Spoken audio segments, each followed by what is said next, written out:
کتلت به روش‌های متفاوتی درست میشه، ولی من همیشه کتلت رو ترد دوست دارم و این تردترین کتلتیه که تا به حال خوردم. سلام به کانال زنگ آشپزی، خوش اومدید. بریم با هم طرز تهیه این کتلت‌های خوشمزه رو ببینیم.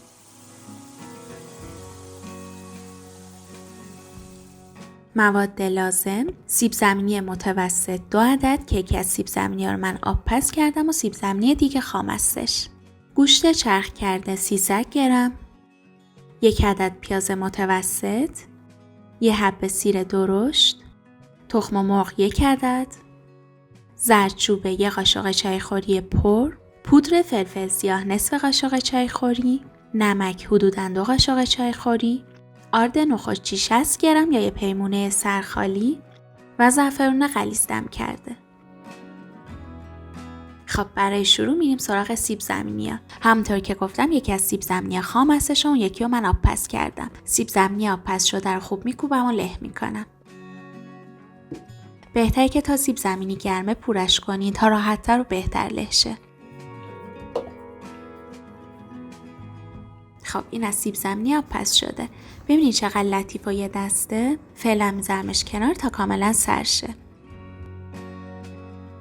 حالا سیب زمینی خامیو که داشتیم با قسمت ریز رنده رندش میکنم. اندازش هم ببینید در چه حدیه. یه سیب زمینی نسبتاً درشته.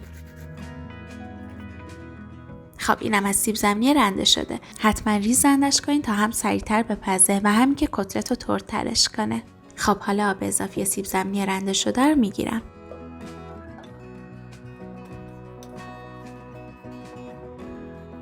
نیازی نیست که خیلی فشارش بدین و کاملا آبش رو بگیرین. همین که آب اضافیش گرفته شه کافیه.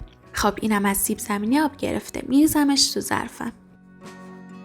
یه پیاز نسبتاً درشتم داریم که اینم با دنده ریز رندش میکنم.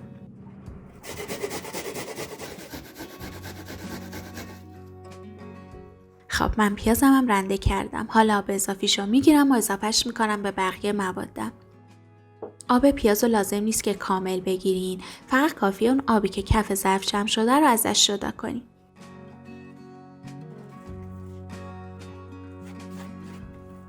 خب اینم از پیاز آب گرفته. حالا به موادم گوشت چرخ کردنم اضافهش میکنم.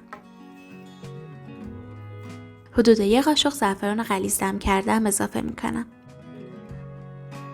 1 حبه سیر درشتم ریز رنده میکنم. 1 دونه تخم مرغ،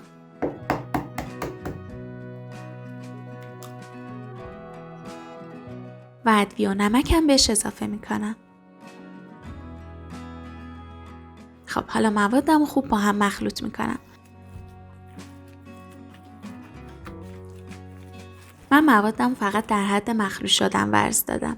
حالا بهش آرد نخودچی رو اضافه میکنم و خوب موادم رو ورز میدم در حدی که کاملا یک دست و چسبنده شه.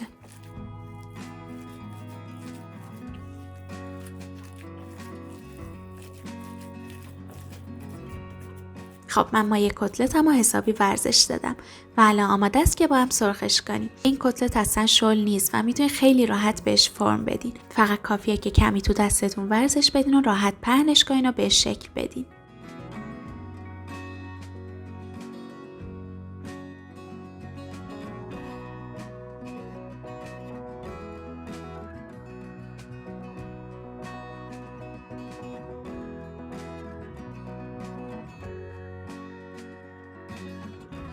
خب بریم که با همین کتلت‌های خوشمزه رو سرخشون کنیم. برای سرخ کردن یه مایتا برمی‌ذارم رو حرارت و داخلش روغن میریزم تا داغ شه. و بعد با حرارت متوسط کتلت‌ها رو سرخ میکنم.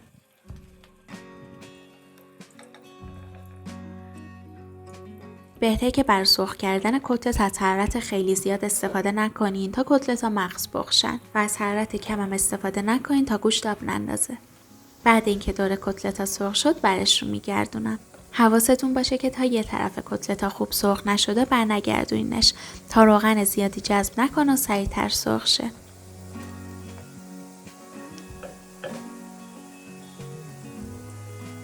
شما فقط ببینین که چقدر خوش رنگ و ترد شدن این کتلت‌ها.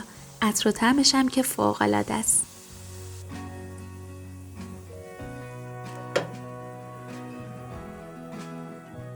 بعد اینکه همه کتلت‌ها رو سرخ کردم چند تا گوجه هم سرخ میکنم.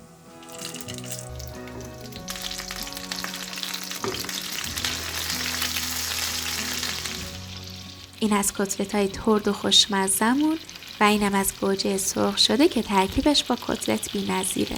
امیدوارم شما هم این کتلت‌های خوشمزه رو درست کنین و از خوردنشون لذت ببرین. دوستای عزیزم ممنونم از همراهیتون. لطفا اگه این ویدیو رو دوست داشتین لایکش کنین، کانالمو سابسکرایب کنین و زنگوله رو بزنین تا اگه ویدیوی جدیدی گذاشتم با خبر بشین.